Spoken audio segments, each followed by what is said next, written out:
और सरकार जिस प्रकार से उग्र होती चली जा रही है, सदन जिस प्रकार से उग्र होता चला जा रहा है कि कोई भी पूछे हुए सवाल को कॉलर पकड़कर बाहर फेंक दिया जाए। एक सत्र में 150 सांसद का निलंबन, इतिहास याद रखेगा। ये वही सदन है, वही पार्टी है जिसमें सत्ता पक्ष के लोगों ने अनाप शनाप रमेश बिदूड़ी जैसे सांसद ने भर सदन में ऑन रिकॉर्ड गाली दिया, जिसके ऊपर कोई कार्रवाई नहीं हुई। और जो लोकतंत्र का पाठ हमने दुनिया को पढ़ाया है, आज हमारे ही देश में लोकतंत्र खतरे में आ गया। ये सिंगल पार्टी रूल करना चाह रही है कि देश में Bharatiya Janata party undeclared emergency लागू कर चुकी है। और उस अनडिक्लेयर्ड इमरजेंसी का ये प्रमाण है कि एक सत्र में 150 सांसद का निलंबन, 150 सांसद का निलंबन, ये आप कल्पना नहीं कर सकते। और एक भी सांसद विपक्ष का सदन में नहीं बचेगा, ये मैं लिख के दे रहा हूं आपको। आपको विपक्ष की आवाज़ चुभ रही है कानों में, आप सवालों के घेरे में घिरते जा रहे हैं। आपने जो 4 लेयर सिक्योरिटी बनाया, नए संसद भवन का आपने निर्माण किया और कहा इसमें 4 लेयर सिक्योरिटी है, उसमें इतनी बड़ी घटना, इतनी बड़ी आतंकवादी घटना, कई सांसदों की जान जा सकती थी। शायद देश के 100 से ज़्यादा सांसद एक दिन शहीद हो सकते थे, उसकी जांच गृह मंत्रालय नहीं करा पाई। लोकसभा और राज्यसभा के 143 सदस्यों को सस्पेंड कर दिया गया सिर्फ इसलिए क्योंकि बीजेपी के खिलाफ वो कुछ सवाल कर रहे थे। सवाल ये था शाहन परवेज जी कि 13 तारीख को जो आतंकवादी घटना घट सकती थी संसद भवन में, उसका जांच क्यों नहीं हो रहा है? क्या सवाल के बदले किसी को सस्पेंड करना, उसके मुंह को बंद कर देना वाजिब है? और अगर ऐसा वाजिब नहीं है तो क्यों हो रहा है?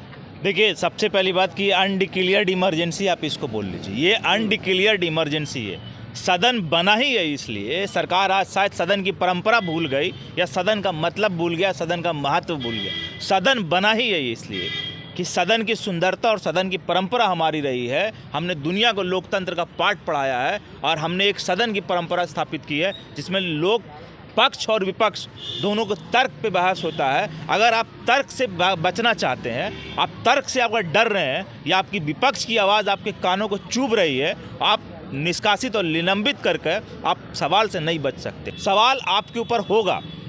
जिस प्रकार से आप संसद भवन में बड़ी चूक हुई, ये जिम्मेदारी गृह मंत्रालय की तय होगी और गृह मंत्रालय और गृह मंत्री इस सवाल से नहीं बच सकते। तो ये स्पष्ट करेगा कौन शाहन परवेज जी? जो सवाल कर रहे हैं उसको सस्पेंड कर दिया जा रहा है। मैंने कहा कि अनडिक्लेयर्ड इमरजेंसी, ये देश की जनता को समझना पड़ेगा कि अनडिक्लेयर्ड इमरजेंसी, जिस सांसद प्रतिनिधि को आपने अपने बहुमूल्य वोट से जीत कर भेजा था, उसकी आवाज़ को दबाया जा रहा है। ये पूरा दुनिया देख रहा है, पूरा देश देख रहा है।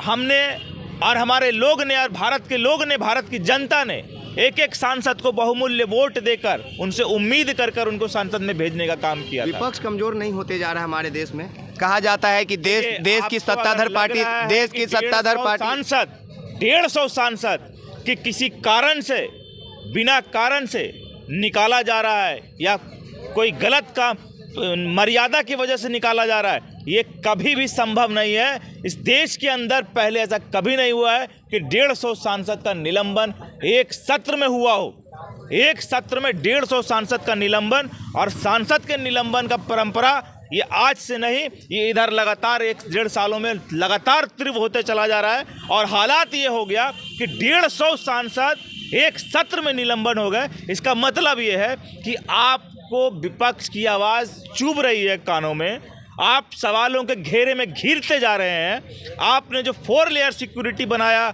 नए संसद भवन का आपने निर्माण किया और कहा इसमें 4 लेयर सिक्योरिटी है, उसमें इतनी बड़ी घटना, इतनी बड़ी आतंकवादी घटना, कई सांसदों की जान जा सकती थी। शायद देश के 100 से ज़्यादा सांसद एक दिन शहीद हो सकते थे, उसकी जांच गृह मंत्रालय नहीं करा पाई। विजिटर्स गैलरी में वो लोग कौन लोग थे, कैसे आए, किन सांसद के पास के ऊपर आए, सवाल ये है आपसे। और आप सदन से निष्कासित करके ये सवाल से नहीं बच सकते। इस देश की जनता को ये दबाव आपको देना पड़ेगा और सवाल आपके ऊपर ये लगा रहेगा। और हम लोगों ने पहले ही बोला था कि देश में Bharatiya Janata party undeclared emergency लागू कर चुकी है और उस अनडिक्लेयर्ड इमरजेंसी का ये प्रमाण है कि एक सत्र में 150 सांसद का निलंबन, 150 सांसद का निलंबन, ये आप कल्पना नहीं कर सकते। और एक भी सांसद विपक्ष का सदन में नहीं बचेगा, ये मैं लिख के दे रहा हूं आपको। एक एक सांसद को यहाँ से निष्कासित किया जाएगा, निलंबन किया जाएगा। अगर आप सरकार से सवाल पूछेंगे आपका कॉलर पकड़ कर सदन के बाहर फेंक दिया जाएगा। इस देश में आज ये लोकतंत्र का परिभाषा बदल दिया गया है। सदन की परंपरा मत भंग कीजिए, ये सदन की परंपरा है। इस सदन की परंपरा इस लोकतंत्र का खूबसूरती है कि पक्ष और विपक्ष तर्क पे बात होता है। आज एक बहुत मेजर पॉपुलेशन जो है, मास पॉपुलेशन, वो बीजेपी के साथ है। अगर बीजेपी राजतंत्र लाना भी चाहती है तो कई सारी जो जनता है वो प्रजा बनने के लिए तैयार है। वैसी स्थिति में आप क्या करें, क्योंकि इस देश में अब दो धाराओं में लोग बंट चुके हैं। आपने बहुत गंभीर सवाल किया है विकास जी, और उसका जवाब मैं बड़ी गंभीरता से दे रहा हूँ। इस देश के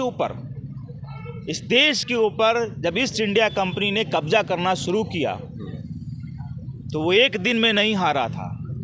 इस देश के ऊपर ईस्ट इंडिया कंपनी ने वर्षों तक आक्रमण किया और कब्जा किया, और शुरू के संघर्ष में चाहे आप मंगल पांडे का नाम ले लीजिए, आप बाबा चौहरमल का नाम ले लीजिए, उसके बाद आप टीपू सुल्तान का नाम ले लीजिए, रानी लक्ष्मीबाई का नाम ले लीजिए, फिर आप आते आते भगत सिंह, अंबेडकर, और आप मौलाना आज़ाद का नाम ले लीजिए, सरदार पटेल का नाम ले लीजिए। तो अब आप कहेंगे कि इन लोगों ने जो लड़ाई लड़ी, जो शुरू के दिनों में लड़ाई लड़ी ईस्ट इंडिया कंपनी से, क्या वो गलत थे? क्योंकि ईस्ट इंडिया कंपनी तो उनके लड़ाई के बावजूद भी एक्सटेंड कर रहा था, फैलता जा रहा था, उसका साम्राज्य फैल रहा था। तो अगर एक नकारात्मक विचारधारा जब फैल रही हो तो आप उसका विरोध कीजिए। और ये विरोध जो हमने बताया आपको कि बाबा चौहरमल से लेकर मंगल पांडे से लेकर और जितने स्वतंत्रता सेनानी लड़ते गए, उन्होंने इस बात की चिंता नहीं की थी विकास जी कि ईस्ट इंडिया कंपनी लगातार ईस्ट इंडिया कंपनी का साम्राज्य फैलता जा रहा है। और अगर साम्राज्य के फैलने से और किसी पार्टी के लगातार सत्ता में आने से अगर उसकी आइडियोलॉजी सही हो जाती तो शायद ईस्ट इंडिया कंपनी की आइडियोलॉजी इस देश के लिए सही थी। तो किसी साम्राज्य के विस्तार से अगर आप ये तय करते हैं कि वो आइडियोलॉजी सही है, वो विचारधारा सही है, तो मैंने एक बहुत गंभीर उदाहरण दिया कि इस देश के अंदर ईस्ट इंडिया कंपनी से लड़ाई लड़ने में हमारे पूर्वजों की कई पीढ़ियों की बलिदान थी। तो आप शुरू की पीढ़ियों को और बीच की पीढ़ियों को आप ये नहीं कह सकते थे कि आपकी लड़ाई विफल जा रही है। ये क्रांति की शुरुआत हुई है और इस देश के अंदर जो काला कानून लागू किया जा रहा है, इस देश के अंदर जो लोकतंत्र का गला घोंटा जा रहा है, ये आप याद रखिए कि इसकी लड़ाई हम लोगों ने लड़नी शुरू की है और इस लड़ाई को हम लड़ते रहेंगे अंतिम सांस तक। और इस विचारधारा को हम निश्चित रूप से प्रस्त करेंगे और इस देश के अंदर जो लोकतंत्र की खूबसूरती और जो लोकतंत्र का पाठ हमने दुनिया को पढ़ाया है, आज हमारे ही देश में लोकतंत्र खतरे में आ गया। ये सिंगल पार्टी रूल करना चाह रही है, ये सिंगल पार्टी रूल करके ये तानाशाह हुकूमत बना जो स्थापित करना चाह रही है इस देश में। इस देश की जनता इसको कभी भी एक्सेप्ट नहीं करेगी और हम लोग अभी जनता के बीच में जाने का काम कर रहे हैं। एक सवाल और करेंगे शाहान जी आपसे। व्यापक रूप से अगर इस देश में कोई आंदोलन हुआ था तो CAA और NRC, जिसका असर भी देखने को मिला था कि जो भी बीजेपी की तरफ से प्रोसेस लाया गया था, एक नया अल्टीमेटम पेश किया गया था, उसको वहाँ से वापस लेना पड़ा। उसके बाद किसान आंदोलन का भी मिला जुला रिजल्ट निकला, लेकिन उसके बाद इस देश में कोई भी व्यापक रूप से आंदोलन नहीं हुआ। अगर हुआ भी तो उसका रिजल्ट नहीं निकला। आप एक अग्निवीर का उदाहरण देख सकते हैं, NTPC RRB का देख सकते हैं। हज़ारों युवा सड़कों पे थे और युवाओं को तो इस देश में बहुत ज़्यादा महत्व दिया जाता है, उनके भविष्य मझधार में फंसी होती है। वैसे स्थिति में देखते हुए ये नहीं लग रहा है कि अब विपक्ष जो है वो कमज़ोर है, क्योंकि विपक्ष भारत जोड़ो यात्रा तो करती है, लेकिन तब जब देश के जनता को ज़रूरत होता है विपक्ष का, तब शायद वो सिर्फ संसद में चंद सीटों के लिए लड़ाई करता है। क्या विपक्ष कमज़ोर नहीं हो गया है? देखिए, मेरा ऐसा मानना है, मैं आपके विचार से सहमत नहीं हूँ पूरी तरह से। मेरा ऐसा मानना है कि शायद इस देश को गुमराही के दलदल में ढकेला जा रहा है, नौजवानों को जात और धर्म का जहर पिलाया जा रहा है और बड़े पैमाने पे टीवी के माध्यम से, मोबाइल के माध्यम से, इंटरनेट के माध्यम से लोगों में क्रूरता डाली जा रही है, एक दूसरे के प्रति नफरत डाला जा रहा है। आज बात बेसिक चीज़ों की नहीं हो रही है, आज बात पेट्रोल महंगा होने पर नहीं हो रहा है। ये हमारे देश की दुर्भाग्य है कि हमारे देश का नौजवान आज शायद इसको डाइवर्ट करने की कोशिश की जा रही है। और हमने कहा कि आप तत्काल विस्तार को या आपके साम्राज्य के फैलने को, आप किसी आइडियोलॉजी को, किसी विचारधारा को उस पैमाने पे केवल सही नहीं मान सकते। और हमने ये कहा कि हमने उदाहरण दिया है कि कई पीढ़ियों के बलिदान के बाद हमारा देश आज़ाद हुआ, तो आप शुरू की पीढ़ियों को या बीच की पीढ़ियों को आप ये नहीं कह सकते कि उनका जो लड़ाई था वो व्यर्थ गया था। और आपने कहा कि आज व्यापक आंदोलन नहीं हो पा रहा। हमने कहा कि हर एक दौर में महात्मा गांधी ने कई आंदोलन किए, कई प्रयास किए थे। बाबा साहब अम्बेडकर ने कई प्रयास किए थे। इस देश में सोशल रिफॉर्म लाने के लिए राजा राम मोहन रॉय ने कई प्रयास किए। ईश्वर चंद्र विद्यासागर ने कई प्रयास किए। कई प्रयास के बाद कोई एक व्यापक आंदोलन तैयार होता है और समाज को, सोशल रिफॉर्म को, समाज में बदलाव लाने की जो बात होती है वो कोई तत्काल और चुटकी बजाने से नहीं हो जाता है। और हम आपके चैनल के माध्यम से देश के ख़ास तौर से नौजवानों से ये अपील करते हैं कि इसकी गंभीरता को आप समझें कि देश हमारा वो देश है, हम उस खूबसूरत देश के निवासी हैं, हम उस खूबसूरत देश के वासी हैं जिसने पूरे दुनिया को लोकतंत्र बताया है। लोकतंत्र में पक्ष और विपक्ष दोनों का महत्व है। सिर्फ पक्ष का महत्व है या सरकार में बैठे लोगों की महत्व है, ऐसा लोकतंत्र में नहीं है। अगर ऐसा लोगों को लगता है कि जो सरकार में है सिर्फ वही है, तो नहीं है ऐसा।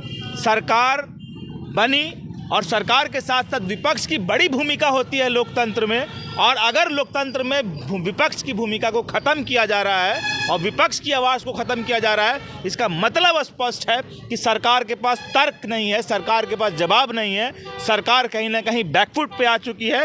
और हम जिस लड़ाई लड़ने की बात कर रहे हैं, उस लड़ाई में हम लोग बहुत बड़ी कामयाबी प्राप्त कर चुके हैं कि सरकार आज बैकफुट पे चली गई है, सरकार के पास जवाब नहीं है। विकास जी, आप हमको गाली या हमसे आप उग्र तब हो जाएंगे जब मेरे सवाल का जवाब आपके पास नहीं होगा।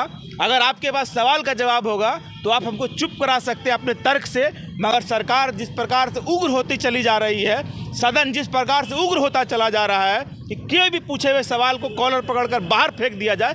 एक सत्र में 150 सांसद का निलंबन, इतिहास याद रखेगा, इतिहास याद रखेगा। एक सत्र में 150 सांसद का निलंबन, विपक्ष के 150 सांसद का निलंबन। ये वही सदन है, वही पार्टी है जिसमें सत्ता पक्ष के लोगों ने अनाप शनाप रमेश बिदूड़ी जैसे सांसद ने भर सदन में ऑन रिकॉर्ड गाली दिया, जिसके ऊपर कोई कार्रवाई नहीं हुई। और आप कहते हैं कि सदन की मर्यादा को लेकर आप सदन चला रहे हैं। आप सदन की मर्यादा को लेकर सदन चला रहे होते तो रमेश बिदूड़ी की सदस्यता रद्द होनी चाहिए थी, निलंबन नहीं, सदस्यता रद्द होनी चाहिए थी।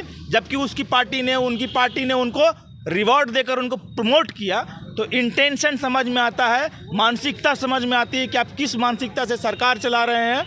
और आपके पास, अगर आपको लगता है कि आप 150 सांसद का निलंबन कर सरकार को बचा लेंगे, तो ये आपकी बड़ी भूल है। इस देश की जनता सब देख रही है और इस देश की जनता सर्वोपरि है और इस देश की जनता सर्वशक्तिमान है। तानाशाही पलट दी जाएगी, तख्ता पलट दिया जाएगा, ये याद रखिएगा आप। चलिए ठीक है शाहन परवेज जी।